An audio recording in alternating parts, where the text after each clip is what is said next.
This is Hard Parking, sponsored by Wright Honda and Wright Toyota out of Scottsdale, Arizona. I'm your host, Jhae Pfenning. I'll tell you what's coming up on today's show in a second, but first, just wanted to say thank you everybody who joined the Hard Parking Instagram channel. I'm still trying to figure this thing out. So if you haven't joined, make sure you go to my Instagram, the Jhae Pfenning page, and look for the Hard Parking channel, which can be found on my profile because I've been giving stuff away. I have a lot of surplus swag, mostly because no one ever buys it, but I do have surplus swag, so I just gave away a bunch of coasters, and you have to be there in time for the polls, the questions. So those have mostly all shipped off. Most of them are in the United States, but there were some international recipients. I bought some international stamps, $1.50. I can send them anywhere in the world.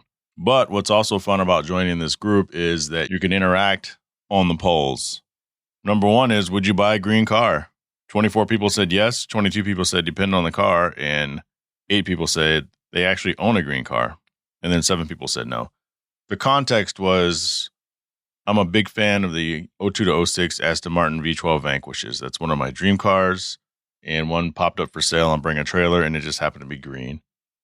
And I thought it was pretty cool, except for it had green interior, which is ugly. I'll do green with tan interior. And it does depend on the car. Obviously, I used to want a green NSX, but it's a different shade of green too, so that matters. And there are people rolling around with lime green, look at me, high-end exotics as well.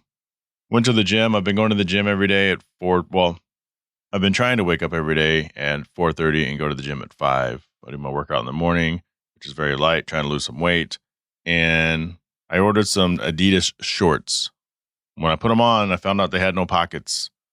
Shorts without pockets this is the poll. The number one answer is stupid and inconvenient. Some people said normal. Some people just said stupid. Shorts without pockets is very stupid and inconvenient. You can't do anything with shorts without pockets. So I'm going to the gym and I have my water bottle, I have my car keys, I have my wallet. But now I'm buying more shorts. And I'm just making sure they have pockets because shorts without pockets is not only stupid, but it's incredibly inconvenient. And then specifically to today's episode, I just did a poll. We do have bought a car that was previously used as a rental car from a major rental company. Example, Enterprise National Hertz. So we're not talking Turo. We're not talking some high-end exotic rental car place because that's not a normal rental car company. How I define that is, can you get off your flight, pick up your luggage, and walk to the rental car center or hop on a rental car center bus that takes you to the rental car center, like Hertz, Avis, et cetera, National, which I use. Because I had someone say, well, it depends on the car. So yeah, of course it depends on the car. You're not going to buy something you don't want. It always depends on the car. But no, this isn't, would you buy a used Ferrari that's been used as a rental? It's, would you buy a Ford Explorer that's been used as a rental? Most of the answer says no. I offered No Way Jose and No Way Jose B because it's a play on words, but most people said no. But there were a handful of people said that they would, and there's a few people that said that they have. I would, but obviously it depends on the car. It depends on what I need it for. And that's what's actually coming up on this episode. Joe Nieves joined, and he used to work in the industry, and we talked about it. He's actually one of the guys who fed me information when I went to Puerto Rico, and he grew up in Puerto Rico. And so we talk about the rental cars, what he's seen, what companies are supposed to do. He has bought a car that was used as a rental. What are the things that he did before buying that car? Because it's important. And so at the end of that conversation, you can ask yourself, would I buy a car that was used as a rental or would I not? It's a risk. It's definitely a risk, but so is going to your used car lot. Anyway, without further ado, after this word from 4 Wheel Online, Joe Nieves, rental cars, I guess. Jhae Pfenning here, and I want to tell you guys about 4 Wheel Online. For over a decade, 4 Wheel Online has been bringing the best truck accessories and truck parts to enhance the appearance and performance of all trucks and SUVs. They are dedicated to providing an extensive range of upgrades that will match any maker model on the road. The truck products cover everything you need to give your truck a custom look and added functionality. And if you need a tire and wheel package, head over and use the configuration tool. They carry all the major brands of wheels and tires, so go get outfitted today. So visit them online at 4Wheel Online or call them at 813-769-2451. Again, that's 4Wheel Online, the number 4 Wheel Online. So Joe Nieves, Chupacabra 1971. I did the post about rental cars, going off rental cars. And one of the things that I talked about with the rental cars is I talk about them, even if I don't necessarily want them, because somebody somewhere may want to buy either a used rental car, which I don't remember if we bought one or we looked at them a long time ago for Enterprise. This was years ago. Or maybe they just want to buy that car and they're curious of what it feels like every day. And then you had chimed in that you got some information regardless and some firsthand experience in dealing with that. And so, first off, tell me a little bit about that. And then I have some subsequent questions for you. Yeah, I was in rental car for better part of about a good 10, 11 years. Mm-hmm. Started out with a rental car company here in Orlando and just washing cars, just making sure that they were clean. Which company? Are you freedom to say? Yeah, it was a Thrifty Car Rental. Oh, okay. At the time. I used to be for Thrifty back in the day. Yeah. So I started out with a little franchisee that was down here, and quickly went to valet and rental car. And one of the things that I got out of a rental car, especially with my older brother being in the industry for almost 25 years and doing very, very well with it, is that one of the things that he stressed, and one of the things that I picked up quite early, it was maintenance. You always wanted to go ahead and have these vehicles properly maintained for the market, make sure that the oil changes were done, the tire rotations were always taken care of. And there was a reason behind that, and it wasn't until I actually got into the fleet portion of it, from washing cars to doing valet to working behind the counter, and then getting into fleet with another rental car company that's no longer around, called USAVE Auto Rental. But one of the things that we try to focus on, or they try to focus on in the industry, is to make sure that the maintenances are done quite regularly. And they actually have systems in their computers that say, okay, well, this vehicle is due for maintenance, and it just locks it down. It doesn't even allow the vehicle to go past the rental car counter or over to the rental car counter until the maintenance has been performed. Ideally, right? Yeah, ideally, yeah. So there are those little mom and pop rental car companies that exist out there that maybe they're not so heavily focused on that. I've never experienced that myself. I've had very good fortune when I had to go rent a car by myself on a trip. But yeah, it's ideally the big name companies like your Avises, your Enterprises, and stuff like that. Sure. They try to really, really focus in on that maintenance, because there is a large majority of companies like your GMs, your Fords, all the vehicles that you see standard in fleet. What they try and do is they make those ready for buyback programs they have at the end of whatever agreement that is made between the company, the leasee, and the corporation, the motor corporation that they have a lease with. So yeah, if the vehicles are extremely damaged in any way, they run into a risk category, or they retain the vehicles a little bit longer.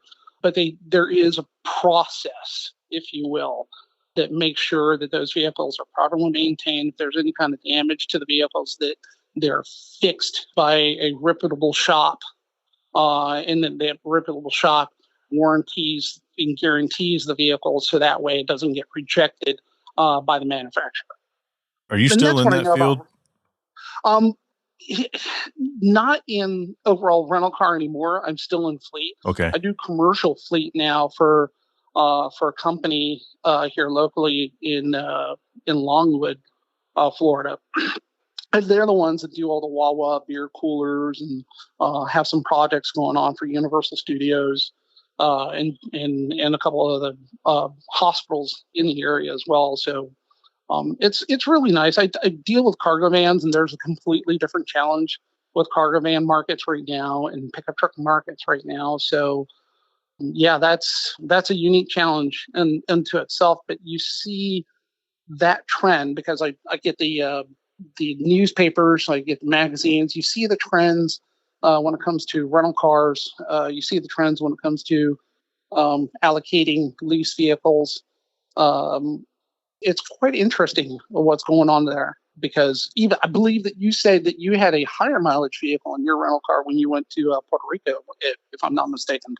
I did. And one thing I noticed with the pandemic era is it just completely changed how everybody does everything with the chip shortage, no more vehicles. And so the rental car companies are forced to buy, used vehicles instead of get brand new ones. Cause there was a time when I would get into a car and I'm looking down, I'm like, this thing has 13,000 miles on it. What the hell is this? Cause you're used to 500 to 3,000 miles. Whereas now I think the average odometer on a rental, and I don't travel like I used to, but I think the average odometer is like 30,000. And whereas before I would look at it like, shit, I guess this is just the new norm, especially when you get something like a minivan.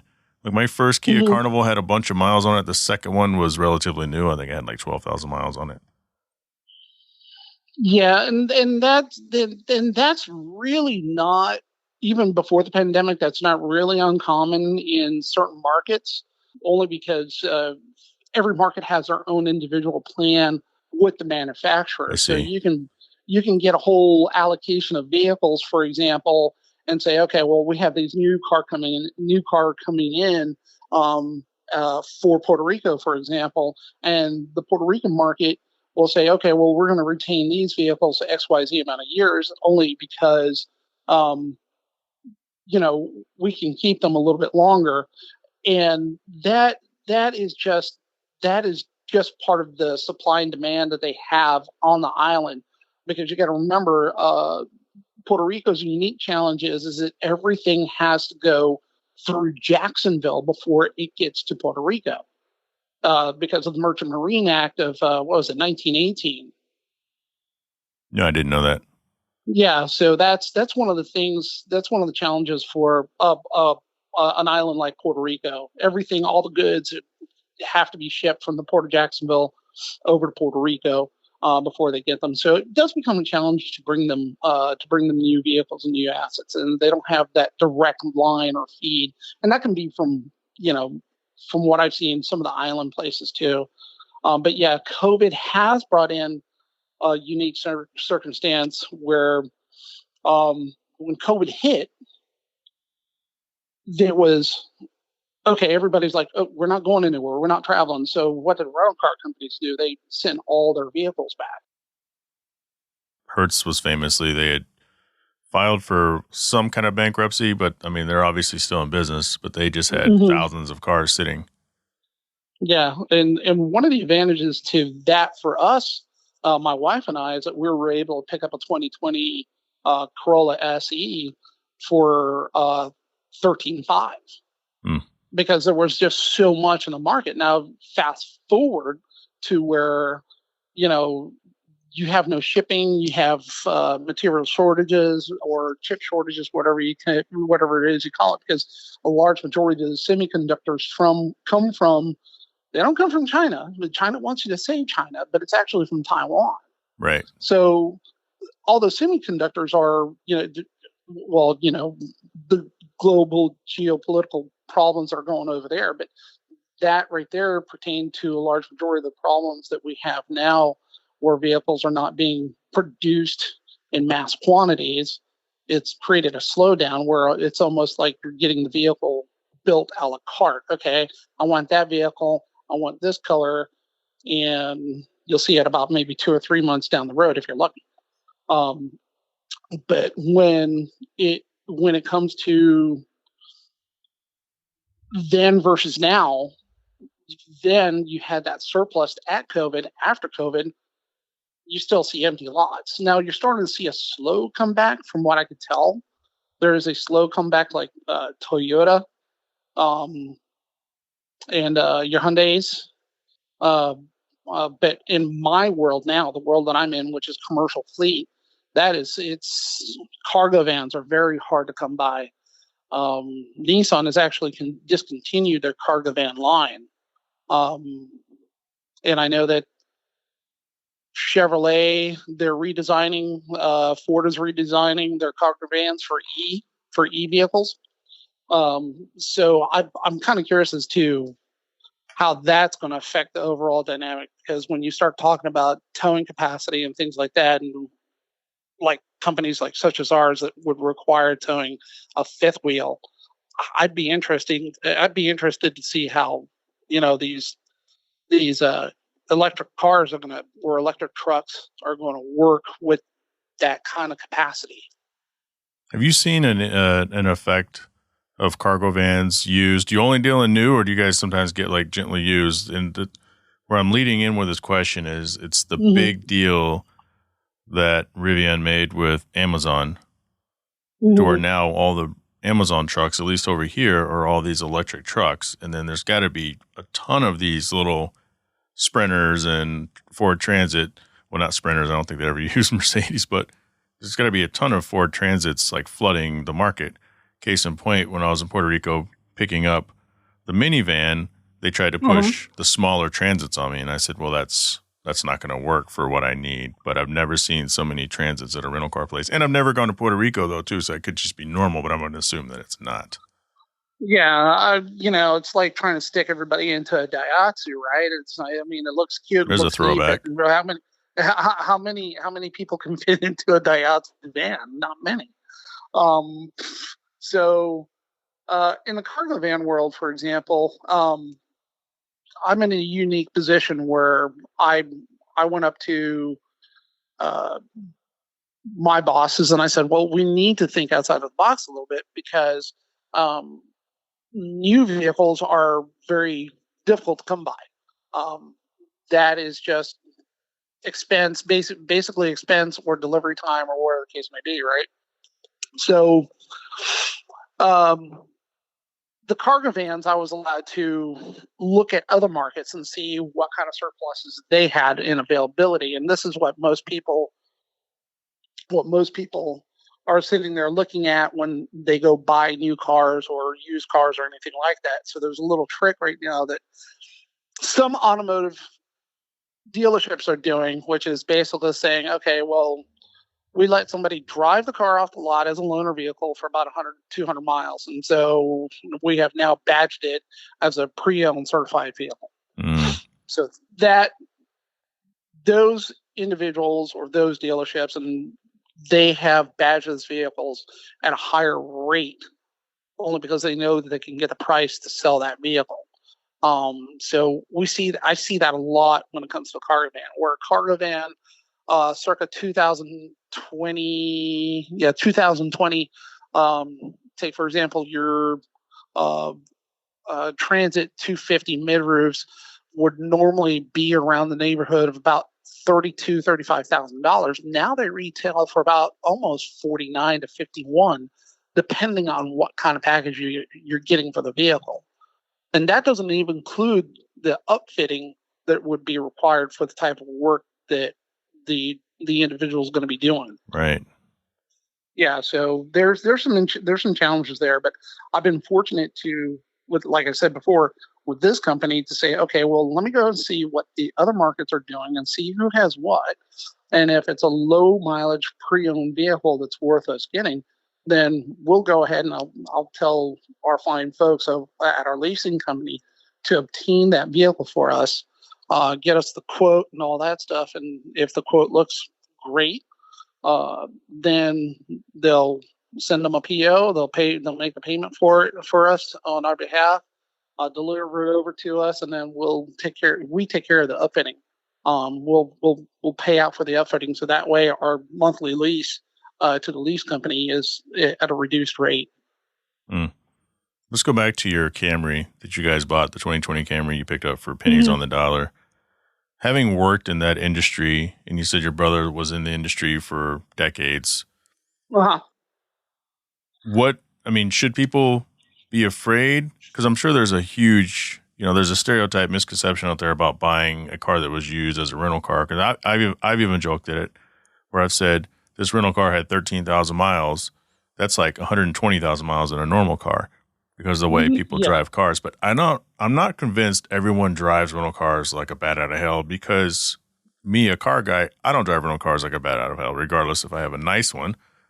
Just to your point earlier, maybe I was just getting the wrong ones post-pandemic with the high mileage, because I'm pretty sure not everyone's getting a brand new Chrysler Pacifica all the time because that vehicle is going to be rented by larger groups and they're probably going to road trip and probably get it dirty. Right. Whereas maybe if I were to pick up, they just happen to have a BMW for a special rate, relatively low miles. But as far as just picking up, buying a car that was used as a fleet rental, what would you say about that? We've had a very good, fortunate experience with, if I may, just say that it's a Corolla, not a Camry, but Oh, the I thought you said Corolla that we Corolla. I thought you purchased. said Camry. I'm sorry. Yeah, it's all right. But we've had a very good, fortunate experience with Corolla. It We bought it around 20,000 miles in the last couple of years. We've only put 10,000 miles on the vehicle because it's my wife's car, so she works from home, and I do the majority of the driving. But we bought it from a local Toyota dealership here in Central Florida with some people that we knew, and said, "Hey, I saw this vehicle over there. I want to go ahead and check it out." Call my contact over there, and we looked at the vehicle. There was other Toyotas and Camrys and other vehicles to go and look at that, but I kind of laid it in on this one. And I did my check. My Mm-hmm. check is to make sure that, uh, for example, I'm not sure if many people are aware, or if you yourself are aware. You're a car guy, so you probably know, but there are paper VIN numbers or just little sticker VIN numbers on fenders and door panels, and Sure. Yep. some manufacturers put those VIN numbers on the windshields and Sometimes they're molded on in. the yeah. So I look for the obvious. I look for, okay, has this fender been replaced, or this fender or this front section been replaced? Is there an aftermarket radiator, or is there any kind of aftermarket components? Because you can tell, you can look at the badges on the headlight bracket and other items to say, okay, well, this is aftermarket. What happened with the vehicle? Right. Um, and I didn't care that I have a couple of scratches and dents on it. Sure. Um, for me, it's fine. I'm used to it anyway. Reflected in the Um, price, man. exactly, it was reflected in the price, and we took the vehicle for a drive, and it didn't pull left, it didn't pull right. Had some pretty good get up and go. And we're like, okay, let's put the money down, and here, happy Mother's Day, honey. But that was pretty much how it went. So just We actually did that. We not did just that on used, Mother's but Day. and so it's just because it may have come as a fleet rental is not an automatic Uh-huh. reason to say I don't want to have anything to do with it. Yeah, yeah. When it comes to fleet rentals and rental vehicles, I would always say, if you're buying used and you're buying from rental, always do your homework. Right. Yeah, do your homework on the type of vehicle that you want. Make sure that you're also open to the idea that you don't just want to buy whatever it is that you want in your local market, because your local market may not reflect the same pricing that another market might have. Here in Central Florida, the market value for certain vehicles is it's almost 20% more than what I could pick up in Wyoming. Right. Or for example, one of the things that our bosses wanted was a Cadillac Escalade, one of these fully loaded, uh, uh, was it ECTs or whatever versions? All I know is they're Um, expensive. yeah, the high end one. So, and well, okay, let me go ahead and look. Did my research, did the homework. Found one up in St. Paul, great dealership up there that was willing to work with us to put it on a lease program separate from what they had available and all that stuff for a really great deal. Under $100,000 for a vehicle with 7,000 miles, and it was a 2022. And so those are just, and that was a previously leased vehicle from, I believe, if I'm not mistaken, it was out of New York. And it was delivered and the vehicle looked great. So yeah, if do the homework. That's basically what it is. Just do the homework, do the research. It's been educational, man. I appreciate it. Oh, you're welcome. Thanks for all the support too. Yeah, I came across your feed obviously with the NSX, and became a really quick fan, and I thank you for your support too. I know that uh, you've posted some of the stuff that I've shared on on your page, so thank you very much. It's quite flattering when I see my stuff being shared by somebody that can admire it. Also, thanks for so for those people not aware of who I'm talking to, this is a gentleman who gave me some food recommendations when we were in Puerto Rico. And I also caught a little bit of heat, as you know, you listen to that episode and we had a good laugh about it. And my wife is so defensive over stuff. If somebody else would have said the shit that I said, she would have been laughing and sharing that shit on social media. But since it came from her own husband, then it's not funny. I don't know what I'm talking about. Yeah, it's food over there can be hit or miss. I try not to gravitate to like a fancy restaurant or anything like that on the island. I try to eat local with the family as much as I can. Local with the family is always the best. Right. So that's just my personal opinion. But there are some places that are just those gems, and um, the taquinos around the corner from where I grew up, and I lived in Aguadilla. That's always been my go-to. If mom and dad were busy and grandma was busy, I just walk over there and get a little bit of food and bring it back home and sit down and eat it. That was my life. Crash Boat Beach was fun for me. So yeah, I'm glad that you enjoyed your time while you were there, though. Yeah, we plan on going back. Every time we go on vacation, I call it a tropical vacation. You want to go back, but I don't remember wanting to go back as much as I've wanted to go back to PR, given all of its weird, stupid little issues. There's every part of water that we got into was fantastic. I still need to practice on those road courses over there because I think it makes me a better driver here as well. And it's just, we had a lot of fun. And there's a lot of things we couldn't get to because we were traveling with family. And so it's really whatever the family needs. It was my mother-in-law's birthday trip. So I was kind of felt subservient to that. I'm like, okay, well, whatever she wants to do, even if it's going to take us all day and we had planned on doing these other things, and it is what it is because we're here for her. But I would like to kind of go back with, just my wife or maybe a few people. And then it doesn't matter who wants what for dinner. This is where we're going to go, and it just can't wait to go back. Yeah, well, let me know. I mean, I'll call my cousin Dave and say, hey, yeah, got a friend over there. Want some original stuff. Yeah, to these mysterious elephant ear size bacalaitos that everyone keeps telling me about, but the biggest one I got was this grease-filled thing by these old ladies in Wanaka, Yeah. Yeah, I haven't made them like handmade them forever and a day because I used to sit in the kitchen with my mom to make those. And I thought they were like the best thing. And then there was this battered one from like Goya. It was Goya, I think it was. It used to be really, really good too. Close to homemade from scratch, if you will, as you can get. So if you ever want like a pseudo, just look up the Goya one and order a couple of those and make those at home. So for yourself, they're fairly. It's a fairly simple mix. Sure. Yeah. Yeah. My mother, she's made them twice now since we've been back, which is funny. Oh, so you're living in heavy. Yeah. You're living in heaven. Like I think it makes it maybe once or twice a year, but then twice within the last month.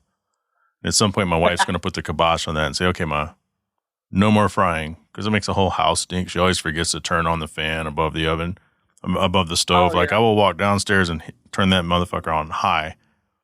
Oh, I forgot. I'm like, how the fuck you forget? You're standing right here. I don't say that, but that's what I'm thinking. But anyway, man, enjoy the rest of your evening. Thanks so much for taking the time, and I'll catch you on the line. All right. Thank you for having me on. It was great talking to you, and you have a great rest of your day yourself, sir. want to thank Joe for joining. I'm going to tell you guys a quick story about rental cars, or not really rental cars, but used cars. So before I lived here in Arizona, a couple years prior, I had bought a 2000 Jeep Cherokee Sport. It was a black one. Bought it at a used car dealer, 5-star Jeep dealer, which was right next to the main dealership.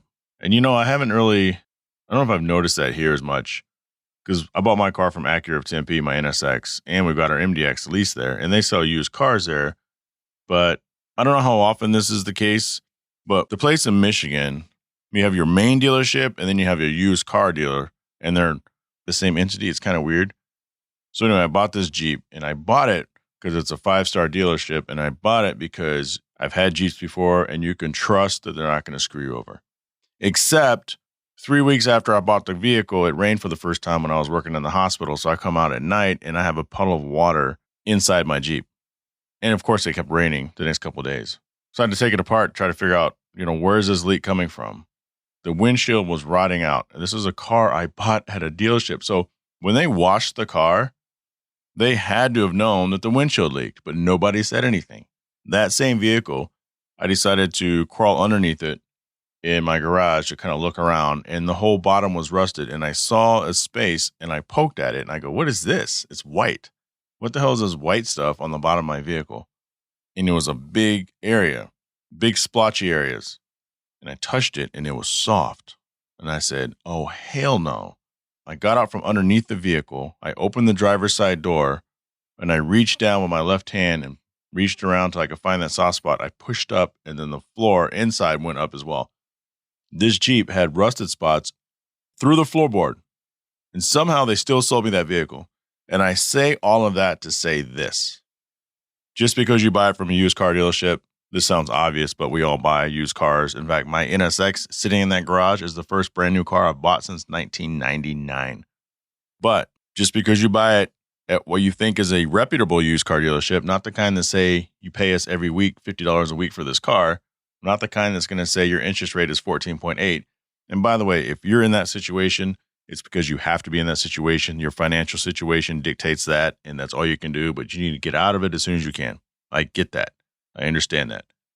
But the point is, just because you buy it from a good dealership that you think is good and it's a used car, there's no guarantee it's going to be a great car.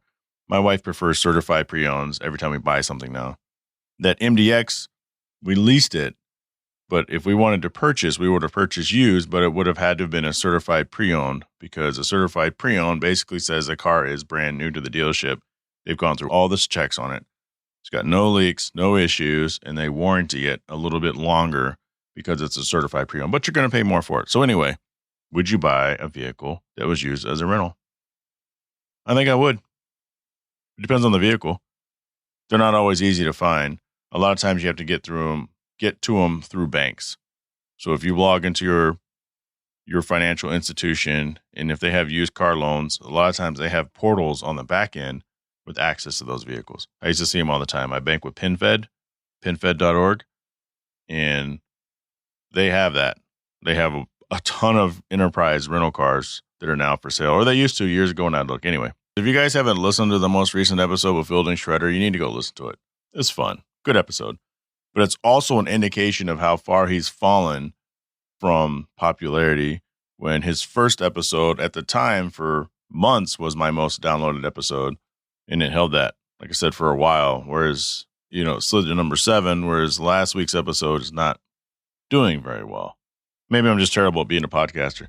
Anyway, One Thing Right Honda and Right Toyota, 4wheelonline.com, Sell Shop Wireless Services, Patreon Business Supporter, Kuya Automotive out in Warren Garden, Florida, Pell Construction out of Caledonia, Michigan, Beak House Small Home Design, Ashburn, Virginia, and Traverse City, Michigan, Shaping Success, West Tankersley out of Boise, Idaho.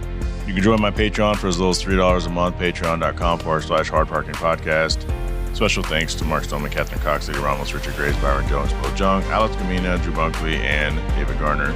I don't even know why I tell you guys' email address. No one ever fucking emails the show. hardparkingpodcast@gmail.com. Follow me on Instagram at Jhae Pfenning.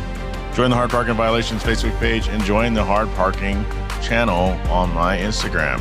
I can't grow that. You're telling the world how great this show is. Let's do this. Let's grow this thing together. Don't forget to leave me a review. And I'll talk to you all next week. Shut up!